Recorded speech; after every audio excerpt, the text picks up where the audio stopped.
He looked at her with eyes like shattered glass and whispered the words that would haunt her for 3 years. "I will marry you, Iris. I will give you my name, my home, and my protection. But do not ever ask for my heart. It is buried in a grave 6 feet deep, and I have sworn never to resurrect it." They called Sebastian Vane the Ice Duke of Cumberland. He needed her fortune to save his legacy. She needed his title to save her family's reputation. It was supposed to be a business arrangement, a cold contract signed in ink and sealed with a loveless vow. But what happens when the woman you swore to ignore becomes the only fire warm enough to melt the ice? And what happens when the secrets of his past wife's death come back to destroy them both? This is the story of a hate that burned, a love that bled, and the woman who broke the coldest vow. The year was 1889, and the London sky was the colour of a bruised plum. Rain lashed against the windows of the Blackwell estate, mimicking the storm brewing inside the library. Iris Blackwell sat in a high-backed velvet chair, her hands folded so tightly in her lap that her knuckles had turned white. She was 22 years old, possessing a quiet beauty that was often overlooked, dark curls that refused to be tamed, and eyes the colour of warm amber. But tonight, she felt like nothing more than a piece of inventory in her father's ledger. Across the mahogany desk sat 2 men. One was her father, Thomas Blackwell, a man who had made a fortune in shipping, but lacked the one thing money couldn't buy: blue blood. The other man was Sebastian Vane, the Duke of Cumberland. Sebastian was terrifying. There was no other word for it. He was tall, with broad shoulders that seemed to carry the weight of the world. His hair was dark, swept back from a face that was devastatingly handsome, but entirely devoid of warmth. He did not look at Iris. He looked at the contract in front of him as if it were a death warrant. "The dowry is substantial, Your Grace," Thomas said, his voice trembling slightly. £50,000 upon the signing, and another 50,000 upon the birth of an heir. It is enough to restore Cumberland Manor to its former glory. Sebastian didn't blink. He picked up the quill, the feather trembling slightly in the drafty room. "And in return, your daughter becomes a duchess. She gains entry to circles that would otherwise slam the door in her face." "It is a fair trade," Thomas insisted. Finally, Sebastian turned his head. His gaze collided with Iris's, and she felt a physical chill sweep through the room. His eyes were grey, not the soft grey of a dawn sky, but the hard steel grey of a winter storm. "Miss Blackwell," Sebastian said, his voice a low baritone that vibrated in the silence. "Do you understand the terms?" "I understand that my father is buying a title and you are selling one," Iris replied, her voice surprisingly steady. Thomas gasped. "Iris, watch your tongue." Sebastian's lip curled slightly. Not a smile, but a flicker of interest. "She is blunt. That is better than the simpering dishonesty I am used to." He stood up, towering over the desk. "But I have a condition that is not written in ink." He walked around the desk and stopped in front of her. He smelled of rain, tobacco, and old leather. "I am a widower, Miss Blackwell. My heart died 3 years ago with my first wife, Caroline. I am marrying you because I have tenants who will starve if I do not repair the estate, and a roof that is collapsing. I will be a faithful husband. I will never mistreat you. But you must know this." He leaned down, his face inches from hers. She could see the tension in his jaw. "I swore a vow over Caroline's casket that I would never love again. Do not try to change me. Do not try to fix me. We will live separate lives under the same roof. If you look for affection, you will find only a ghost. Do you accept?" Iris looked at her father, who was practically sweating with anxiety. She knew the rumors. The Blackwells were new money. They were ridiculed by high society. This marriage would secure her family's future for generations. She looked back at the Duke. She saw the pain behind the ice, but she also saw the impenetrable wall he had built. "I accept," she whispered. He signed the paper without hesitation. The scratch of the quill sounded like a knife tearing through fabric. The wedding, 2 weeks later, was a somber affair. There were no flowers, only greenery. The guests whispered behind their fans. They called Iris the merchant's daughter, and Sebastian the widower who sold his soul. At the altar, when the priest asked Sebastian to kiss his bride, he leaned in and pressed his lips to her forehead. It was cold, brief, and entirely impersonal. That night, in the grand townhouse in London, Iris sat on the edge of the bed in her nightgown, shivering. The door opened. Sebastian stood there, still in his formal wear. "My valet has moved my things to the adjoining suite," he said, not stepping into the room. "You will have your privacy. Good night, Duchess." He closed the door. The click of the latch sounded like the closing of a prison cell. Iris lay back on the cold sheets and let the first tear fall. She was now one of the highest-ranking women in England, and she had never felt more alone. The journey to Cumberland Manor took 2 days. As the carriage rolled north, the landscape changed from the bustling streets of London to the wild, untamed moors of Northumberland. The sky here seemed lower, heavier.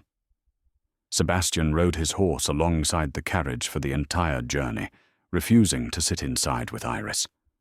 When they finally passed through the iron gates of the estate, Iris understood why he needed her money. Cumberland Manor was magnificent in size, a sprawling Gothic stone beast sitting atop a cliff overlooking the churning sea. But it was also decaying. Ivy choked the stone walls, several windows were boarded up, and the gardens were overgrown with thorns. They were greeted in the main hall by the staff. A line of servants stood rigid, their faces unreadable. At the head of the line was a woman in a severe black dress, her grey hair pulled back so tight it pulled at her eyes. "Welcome home, Your Grace," the woman said, ignoring Iris completely. "Mrs. Sterling," Sebastian nodded. "This is the new Duchess." Mrs. Sterling turned her gaze to Iris. Her eyes were dark beads of malice. "We have prepared the east wing for the mistress, although that was Caroline's wing." "Put her in the west wing," Sebastian said abruptly, handing his coat to a footman. "The east wing is to remain shut." "But Your Grace," Mrs. Sterling protested, her voice dripping with false concern. "The west wing is draughty in the winter, and the furnishings are old." "Do as I say," Sebastian snapped. He turned to Iris. "Dinner is at 7. Do not be late." He strode up the grand staircase, the sound of his boots echoing off the marble floors, leaving Iris standing alone, with a staff that clearly despised her. Iris was shown to her room in the west wing. It was freezing. The fireplace was empty, and the velvet curtains were moth-eaten. When she asked a young maid to light a fire, the girl looked nervously at Mrs. Sterling, who was hovering in the doorway. "We are low on coal, Your Grace," Mrs. Sterling lied smoothly. "We must conserve it for the Duke's study and the main hall." "I am the Duchess," Iris said, her voice firm despite her fear. "And I am freezing. Bring coal immediately." Mrs. Sterling smirked. "As you wish. Though I must say, the former Duchess, God rest her soul, never complained. She was a woman of hearty stock, a true lady." The comparison had begun. Over the next few weeks, Iris realized she wasn't just living with a cold husband. She was living with a ghost. Caroline was everywhere. Her portrait hung in the main hall, a blonde, blue-eyed beauty with an angelic smile. The servants spoke of her in hushed, reverent tones. Caroline loved this garden. Caroline organized the best balls. Caroline was an angel. Iris, by contrast, was the intruder, the merchant's daughter. Sebastian was rarely seen. He spent his days riding the estate, managing the repairs that Iris's dowry was paying for. He ate dinner with her in silence, reading correspondence while she picked at her food. One rainy Tuesday, Iris decided she could no longer stand the isolation. She wandered into the library, hoping to find a book to distract her. She didn't realize Sebastian was there, sitting in a wing-back chair by the fire, a glass of whiskey in his hand. He stared into the flames, looking more exhausted than she had ever seen him. "I didn't mean to intrude," Iris said softly. Sebastian jumped, spilling a drop of amber liquid on his hand. He looked at her, his eyes slightly glazed. "You live here, Iris. You cannot intrude in your own house." It was the first time he had used her name since the wedding. Iris took a step closer. "You look tired, Sebastian." "I am tired," he admitted, his guard lowered by the alcohol. "The roof in the tenant quarters collapsed today. A child was injured. I have the money now to fix it, thanks to you. But it takes time." "Can I help?" Iris asked. "My father taught me accounting. I could help you manage the ledgers, organize the supplies." Sebastian laughed, a harsh, dry sound. You are a lady of leisure now. Go embroider something." "I am a merchant's daughter," Iris shot back, anger flaring. "I know the price of lumber and the cost of labor better than you do, apparently. You are drowning in work, Sebastian, and you are too proud to grab the lifeline I am throwing you." Sebastian stood up slowly. The air in the room shifted. He walked toward her, stopping just a foot away. He looked down at her, searching her face. For a second, the ice in his eyes seemed to crack. He looked at her mouth, and Iris's breath hitched. "Why do you stay?" he whispered. "Why do you not run back to London and spend my money on dresses?" "Because I made a vow, too," Iris said, holding his gaze. "And unlike you, I intend to put some life into it." The tension was palpable. For a moment, it seemed he might kiss her. He leaned in, his hand twitching at his side, as if he wanted to reach out and touch her hair. Suddenly, the heavy oak doors of the library creaked open. Mrs. Sterling stood there, holding a silver tray. "Your Grace," she said, her voice cutting through the moment like a blade. "A letter has arrived. From Genevieve." The effect on Sebastian was instant. The warmth evaporated. He stepped back from Iris as if he had been burned. His face hardened into that familiar stone mask. "Leave us!" he barked at Iris. "Sebastian?" Iris asked, confused by the sudden shift. "I said, get out!" he roared, snatching the letter from Mrs. Sterling's tray. Iris fled the room, her heart pounding. She ran up the stairs to the west wing, tears stinging her eyes. She didn't understand. Who was Genevieve? And why did her name hold so much power over him? Later that night, unable to sleep, Iris crept down the hallway. She heard voices coming from Mrs. Sterling's room near the kitchen. "She is getting too comfortable," Mrs. Sterling's voice hissed. "He almost touched her today." "He will never love her," another voice replied. A man's voice, perhaps the stable master. "He is too broken." "We must ensure it stays that way," Mrs. Sterling said. "If he moves on from Caroline, he might start looking into the accounts. He might realize where the money was actually going before she died. We need to remind him of his grief. Tomorrow is the anniversary." Iris froze in the shadows. The accounts? Where the money was going. She realized then that the coldness in Cumberland Manor wasn't just about grief. There was something rotting beneath the floorboards, something dangerous, and she was the only one who could see it. The morning of the 3rd anniversary of Caroline's death arrived with a suffocating fog that rolled off the ocean, swallowing Cumberland Manor whole. The house was silent, but it was a loud silence, the kind that presses against your eardrums. Iris woke to find the house draped in black crepe. The mirrors were covered. The staff moved like wraiths, speaking only in whispers. When Iris descended for breakfast, she found the table set for one. "The Duke will not be dining," Mrs. Sterling said, appearing from the shadows like a bad omen. She was holding a bundle of white lilies. "He is at the crypt. He spends the entire day there. He is not to be disturbed by anyone, especially not strangers." The word hung in the air, a deliberate insult.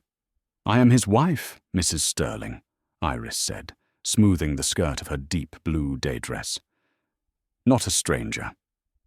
"A piece of paper does not make a wife," Mrs. Sterling replied with a sneer, dropping her professional facade entirely. "He loved her.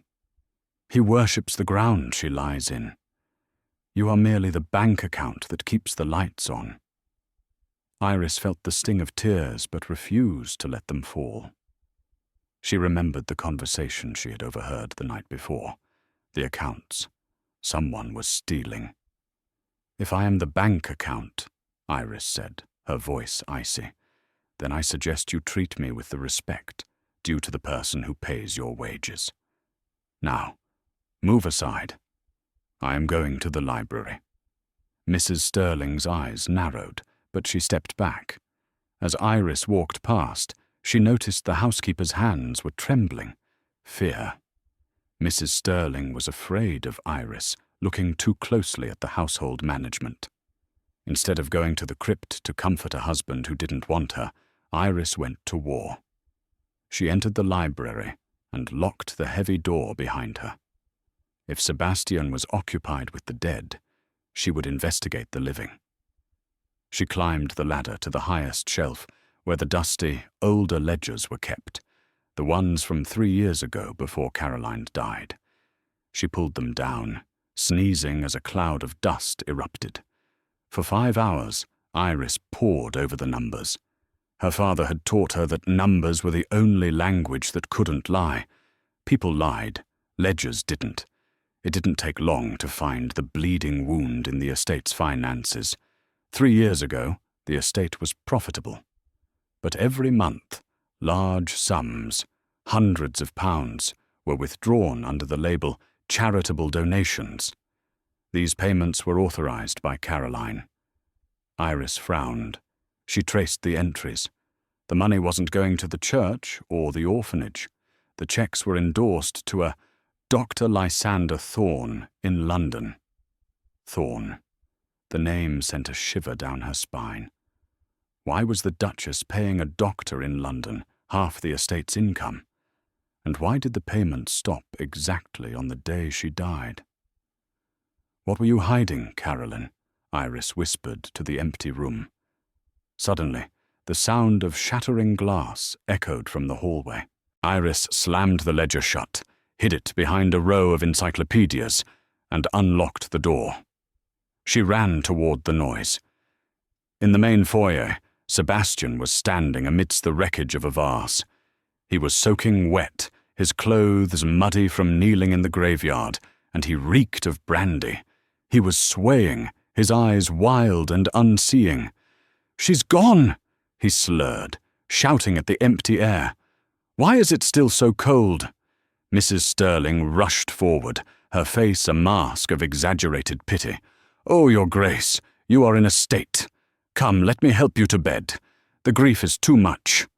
She reached for him, but Sebastian flinched. "Sebastian," Iris said, stepping forward. Her voice was calm, contrasting with the chaos. Sebastian turned his head.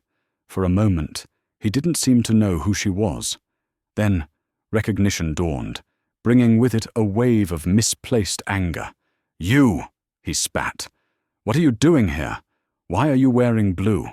She hated blue. "I am not her," Iris said softly. walking toward him despite the danger radiating off him. "I am Iris, and you are bleeding." She pointed to his hand, cut by the glass. "Leave me alone," he roared, the sound bouncing off the stone walls. "I don't want your pity! I don't want your money! I want my wife!" The staff watched, holding their breath. This was the moment the new Duchess was supposed to crumble. Instead, Iris walked right up to him. She took his bleeding hand in hers. He tried to pull away, but she held on with surprising strength.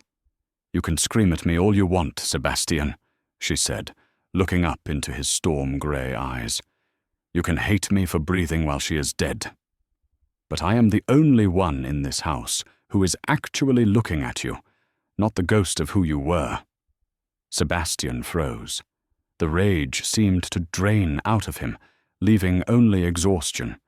He looked down at her hand, holding his, her warm, living skin against his cold, muddy fingers. I can't breathe," he whispered, his voice breaking. "I know," Iris said. "Come with me." She didn't take him to the master suite. She led him to the kitchen, dismissing the gaping servants with a sharp wave of her hand. She sat the Duke of Cumberland down on a wooden stool, boiled water, and cleaned his hand herself. She didn't speak. She just washed the mud and blood away, bandaged the cut, and made him drink strong tea. For the first time in 3 years, Sebastian Vane sat in silence with a woman and didn't feel the need to perform his grief. He just felt quiet. "Why are you kind to me?" he asked, his voice raspy, staring at his bandaged hand. "I have been nothing but a monster to you." "Because," Iris said, turning away to hide the emotion in her eyes, "I know what it's like to be lonely in a room full of people." She left him there, sitting by the warmth of the stove. She had survived the anniversary. But as she walked back to her room, she knew the real storm was just beginning. The name Lysander Thorn burned in her mind. She had to find out who he was and why Mrs. Sterling was so terrified of the past being uncovered. 2 days after the anniversary, the letter from Genevieve arrived. This time, it wasn't just a letter. A carriage arrived at midday, a flashy, expensive thing with gold trim that looked out of place against the rugged grey stone of the manor. Iris was in the garden, wearing gardening gloves and pruning the overgrown rose bushes herself, much to the horror of the gardener. She stood up as a woman descended from the carriage. She was stunning. That was the first thing Iris noticed. She had hair the colour of spun gold, eyes of piercing violet, and a figure that her travelling dress was tailored to accentuate perfectly. She looked like a porcelain doll that had come to life. Sebastian came out of the front door, buttoning his coat. He stopped dead in his tracks. "Genevieve?" he breathed. The woman ran to him, throwing her arms around his neck. Sebastian hesitated for a split second, then hugged her back, a hug far warmer than anything he had ever offered Iris. "Oh, Sebastian," Genevieve cried, pulling back to cup his face. "I couldn't stay away any longer. I dreamt of Caroline. She told me you were suffering." Iris walked up the path, pulling off her dirty gloves. She felt small, brown, and plain next to this golden creature. "Introduce us, Sebastian," Iris said, her voice clipped. Sebastian pulled away from Genevieve, looking guilty. "Iris, this is Genevieve Cross. She was Caroline's cousin, and her closest friend." Genevieve turned to Iris. Her violet eyes swept over Iris's messy hair and dirt-stained dress. A small, pitying smile touched her lips. "Oh, you must be the new wife," Genevieve said. "The merchant's daughter. Caroline wrote to me about your father's business. How industrious." It was a polite way of calling her common. "Welcome to Cumberland Manor, Miss Cross," Iris said, standing tall. "I assume you are staying?" "Naturally," Genevieve said, linking her arm through Sebastian's. Sebastian needs his family, and I have so many memories to share with him. We have much to discuss. The next week was a torture designed specifically for Iris. Genevieve took over the house. She moved into the East Wing, the forbidden wing, claiming she needed to be close to Carolyn's spirit. Sebastian didn't stop her. She ordered the cook to make Sebastian's favorite meals from years ago. She played the piano in the evenings, playing songs that Carolyn used to sing. She was dragging Sebastian back into the past, just as he had started to step toward the present. Iris watched it all. She saw how Mrs. Sterling fawned over Genevieve. She saw the whispered conversations between the two women in the corridors. They are allies, Iris realized. Genevieve is here to ensure I never gain influence over Sebastian. The breaking point came at dinner on Friday. Genevieve had accidentally spilled wine on the tablecloth and laughed about it, retelling a story of a trip to Paris she, Caroline, and Sebastian had taken. "Do you remember, Sebastian?" Genevieve laughed, touching his hand on the table. "We danced until dawn. You said you were the happiest man alive. You said you would never look at another woman as long as you lived." She paused, glancing meaningfully at Iris. "It must be so hard for you," Genevieve sighed, turning her false sympathy on Iris. "To know you are merely a necessity, a financial arrangement. Sebastian is too polite to say it, but we all know he is only enduring this marriage." Sebastian stared at his plate, his jaw tight. He didn't speak. He didn't defend her. Iris set her fork down. The clink against the china silenced the room. "Is that what you think, Miss Cross?" Iris asked quietly. "It is the truth, isn't it?" Genevieve smiled sweetly. "You bought a title. He sold one. It is a transaction. There is no shame in it, I suppose. But let us not pretend there is affection." Iris stood up. "You are right. It was a transaction. My money saved this roof from collapsing on your head. My money paid for the food you are currently eating. And my money is currently fixing the tenant houses so children don't freeze to death." She turned to Sebastian. "I have endured the coldness, Sebastian. I have endured the ghost of your wife. But I will not sit at my own table and be insulted by a guest who contributes nothing but poison." "Iris," Sebastian started, looking up. "No," Iris cut him off. "You have a choice tonight, Sebastian. You can stay here in the past with Genevieve and the ghost of a woman who is never coming back, or you can come to the present, where you have a wife who is fighting for your future. But I am done begging for scraps." She turned and walked out of the dining room. She expected silence.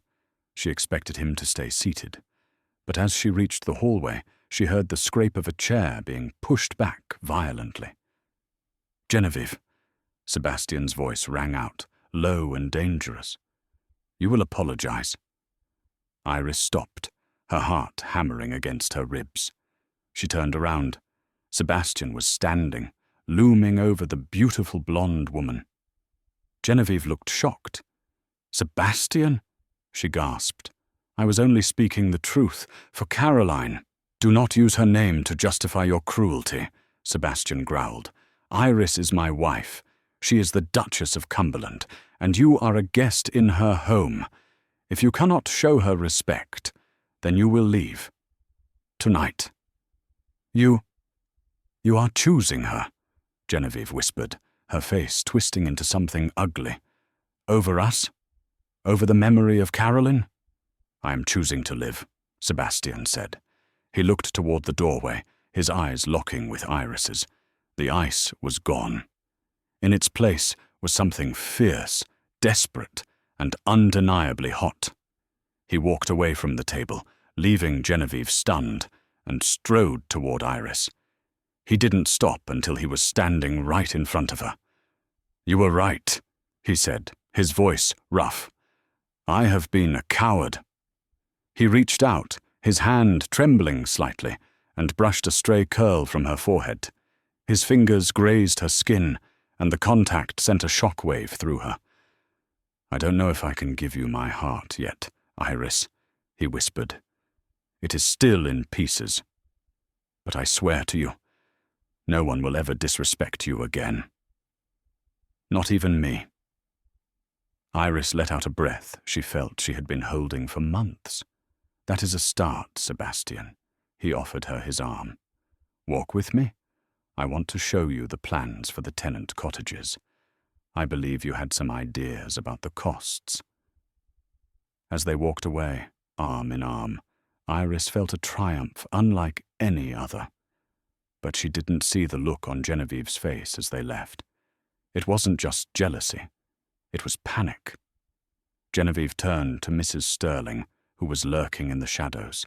"He is slipping away," Genevieve hissed. "If he falls in love with her, he will stop mourning. If he stops mourning, he will find out about the baby." Mrs. Sterling nodded grimly. "Then we must play our final card. We must destroy her reputation before she destroys our secret." For 3 weeks, Cumberland Manor experienced a false spring. It was not just the weather, which had turned unseasonably mild, melting the frost on the moors. It was the atmosphere inside the house. Since the night Sebastian had defended Iris against Genevieve, the dynamic had shifted. Sebastian no longer took his meals in silence. He asked Iris for her opinion on the estate management. He walked with her in the gardens. He was still a man carrying a heavy burden, but he was sharing the weight. One evening, they were in the library, the fire crackling warmly. Iris was reviewing the architectural plans for the new tenant cottages, while Sebastian read a newspaper. "You have a smudge of ink on your cheek," Sebastian said, his voice low. Iris looked up, startled. "Do I?" She rubbed her cheek, but missed the spot. "Here," Sebastian said. He leaned forward, taking a handkerchief from his pocket. He gently wiped the ink from her skin. He didn't pull away immediately. His hand lingered near her jaw. "You work too hard, Iris. You have saved this estate in months, a task I failed to do in years." "You were grieving," Iris whispered, her heart pounding against her ribs. "I was drowning," he corrected. "You pulled me to shore." He leaned in. Iris closed her eyes. His lips brushed hers, tentative, soft, and terrified. It wasn't a passionate, ravaging kiss. It was a question. "Is this allowed? Can I have this?" When he pulled back, his eyes were dark. "Iris," he breathed. "Your Grace!" The library door flew open. It was Mrs. Sterling, looking flushed and breathless, though her eyes were sharp as flint. Sebastian jerked back, the moment shattered. "What is it, Mrs. Sterling? I told you we were not to be disturbed." "My apologies," the housekeeper said, bowing stiffly. "But there is a situation in the kitchen. A pipe has burst." It was a lie. Iris knew it was a lie. She could see the triumph in Mrs. Sterling's eyes as she looked at the distance she had successfully put between the husband and wife. "I will handle it," Sebastian said, standing up and buttoning his jacket, the mask of the Duke sliding back into place. He looked at Iris, a flicker of regret in his eyes. "We will finish this conversation later." But they wouldn't, because Iris had found what she needed. Earlier that day, while searching for a fresh quill in Sebastian's old correspondence drawer, she had found a crumpled receipt from 3 years ago. It was from a Dr. Lysander Thorne, with an address in the dark, industrial heart of East London, 14 Rookery Lane, Whitechapel. The next morning, Iris announced she was going to London to visit her father. "I will come with you," Sebastian offered immediately over breakfast. "No," Iris said, perhaps too quickly. She saw Genevieve perk up across the table. "You must oversee the cottage repairs. The builders need your authorization. I will only be gone 2 days." Sebastian looked disappointed, suspicion clouding his grey eyes. "As you wish." Genevieve smirked into her teacup. "Do give my regards to the city, Iris. It must be so boring for you here, tucked away with us country folk. I'm sure you miss the excitement of your former life." The implication was clear. You are going to meet a lover. Iris ignored her and left. But as her carriage rolled away, she didn't go to her father's opulent townhouse. She directed the driver to Whitechapel. Rookery Lane was a place where hope went to die. The streets were slick with grime, and the air smelled of coal smoke and gin. Dr. Thorne's practice was a narrow, leaning building with blacked-out windows. Iris told her driver to wait and tightened her grip on her parasol. She knocked. The door was opened by a man who looked more like a butcher than a doctor. He was large, with a red face and hands that looked too thick to hold a scalpel. "We're closed," he grunted. "I am the Duchess of Cumberland," Iris said, projecting every ounce of authority she possessed. "And I believe you knew the former Duchess, Caroline Vane." The man's face went pale. He ushered her in quickly and bolted the door. The office was chaotic, filled with strange jars and piles of paper. Dr. Thorne poured himself a drink, his hands shaking. "I haven't heard that name in 3 years," Thorne said. "I thought the payments stopped because she was dead." "They stopped because she died," Iris said, standing in the center of the room, refusing to sit on the filthy chairs. "But I know she paid you thousands of pounds. Why? Was she ill?" Thorne laughed, a wet, hacking sound. "Ill? No, she was healthy as a horse. She was paying me for silence." "Silence about what?" Thorne looked at Iris with greedy eyes. "That depends. Is the current Duke paying as well? Because my silence is expensive." Iris slammed a small bag of coins onto the table. It was her own money, saved from her allowance. "Talk." Thorne weighed the bag, then smirked. "She wasn't sick, Your Grace. She was pregnant." The world seemed to tilt on its axis. Pregnant? But Sebastian said they had been trying for an heir. Why would she hide a pregnancy from her husband? He would have been overjoyed. "Because," Thorne leaned in, his breath smelling of onions. The timeline didn't match. The Duke was away in Prussia for 4 months on diplomatic business. When he came back, she was 3 months along. She came to me to get rid of it. Iris felt sick. She wanted to terminate the pregnancy. No. Thorne shook his head. She was too far along when she came to me. She wanted to hide it. She paid me to fake a diagnosis of nervous hysteria so she could go into confinement at my private clinic here in London. She told the Duke she was coming to the city for rest cures. She stayed here for 5 months. "And the baby?" Iris whispered. "What happened to the baby?" "She gave birth to a boy," Thorne said. "Healthy. Strong lungs." "Where is he?" "She took him," Thorne shrugged. 2 days after the birth, she took the child and left. Said she had a cousin who would handle it. Said the Duke could never know he was raising a bastard. She went back to Cumberland Manor, claiming she was cured. Then, a week later, I heard she died. Iris leaned against the wall for support. Genevieve. The cousin who would handle it. It all made sense. Caroline had an affair while Sebastian was away. She became pregnant. She hid the birth with Genevieve's help. But then she died. Perhaps from complications. Perhaps from guilt. And Genevieve knew. "One more thing," Thorne said, counting his coins. "The cousin, the blonde one. She came here a month ago." Iris froze. Genevieve was here. "Aye. She wanted the records destroyed.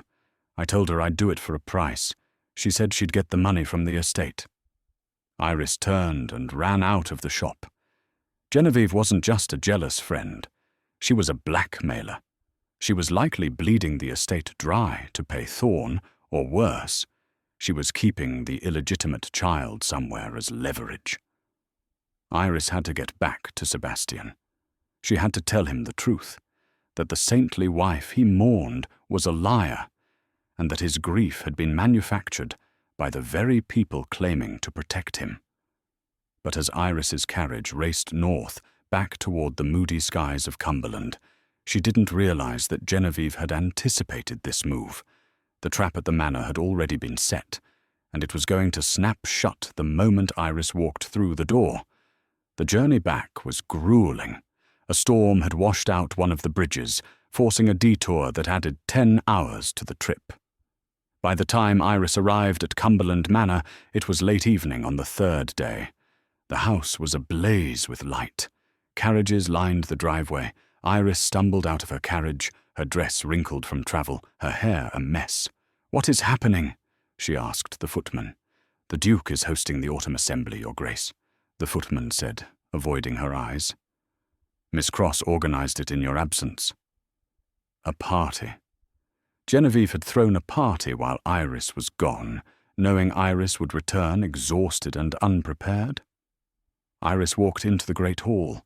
The music stopped. 50 pairs of eyes turned to look at her. The local gentry, the neighbors who had always looked down on the merchant's daughter, stared in shock. And there, in the center of the room, stood Sebastian. He looked magnificent in formal black tie, but his face was like granite. Next to him stood Genevieve, wearing a dress of shimmering silver that looked suspiciously like a wedding gown. "You decided to join us," Sebastian said. His voice carried across the silent room. It was cold, colder than the day they met. "Sebastian," Iris said, stepping forward, ignoring the whispers of the crowd. "I need to speak with you, urgently. Alone." "I think we are done with secrets, Iris," Sebastian said. He held up a hand. In it, he clutched a sheaf of papers. "I found these in your desk," he said. Iris frowned. "My desk? I have nothing to hide." "Don't you?" Sebastian threw the papers onto the floor at her feet. They scattered across the marble. Iris looked down. They were letters. Handwriting that looked identical to hers. Addressed to a man named David. "My dearest David, the old fool suspects nothing. I have access to the accounts now. I will siphon the money as we planned. Once I have enough, I will leave this dreary castle and this frozen husband, and we can finally be together in Paris. Yours, Iris." Iris gasped. This is a forgery. I don't know anyone named David." "Don't lie." Genevieve stepped forward, her voice trembling with fake outrage. "I saw you mailing the letters, Iris. I tried to protect you. I tried to tell you to stop. But when you went to London, I knew you were going to him." "You went to London to see your father," Sebastian said, his voice shaking with suppressed rage. "But I telegraphed your father yesterday to ask if you had arrived safely. He replied that he had not seen you in months." The crowd gasped. "Where were you, Iris?" Sebastian demanded. "If not with your father, and not with this lover. Where were you?" Iris opened her mouth. "I was in Whitechapel, meeting the doctor who delivered your dead wife's bastard child." She couldn't say it. Not here. Not in front of 50 people. It would destroy Sebastian. It would humiliate him publicly, destroying the legacy he fought so hard to protect. Caroline was his saint. If Iris revealed the truth now, she would look like a monster, trying to smear a dead woman to save her own skin. "I cannot tell you here," Iris whispered. "Please, Sebastian, trust me." "Trust you?" Sebastian laughed, a broken, terrible sound. "I trusted Caroline, and she died. I started to trust you, and you are robbing me." Mrs. Sterling stepped out from the crowd. "Your Grace, if I may, I also found this in her travel bag." She held up the bag of coins Iris had taken to London, or rather, a similar bag, and a ledger. "She has been paying a doctor in London," Mrs. Sterling said. "Dr. Thorne. We suspect, well, it is common for women who have indiscretions to need a doctor's help." The accusation hung in the air. They were implying Iris was pregnant by another man and seeking an abortion or seeking treatment for venereal disease. It was the ultimate disgrace. Iris looked at Sebastian. She saw the conflict in his eyes. He wanted to believe her. She could see the desperate hope that she would have an alibi. "Sebastian," she said, her voice ringing clear and true. "Look at me, not at them. Look at me. Have I ever asked you for money? Have I ever lied to you about who I am?" "You lied about where you went," he said hoarsely. "To find the truth," Iris cried. "About her, about Caroline." The room went deadly silent.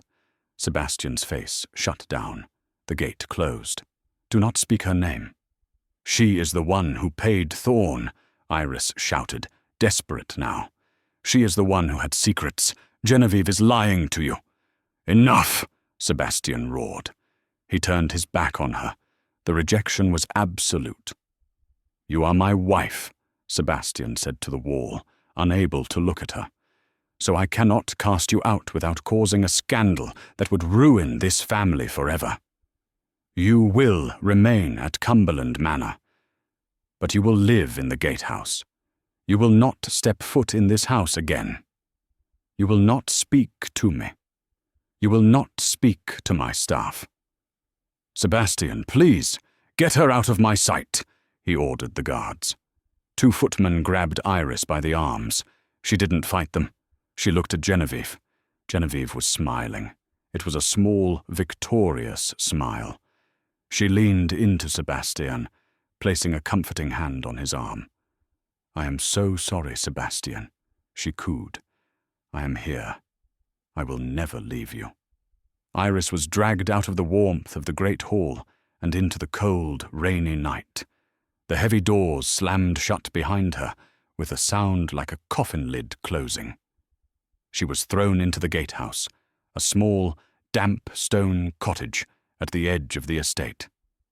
She had no servants, no fire, and no friends.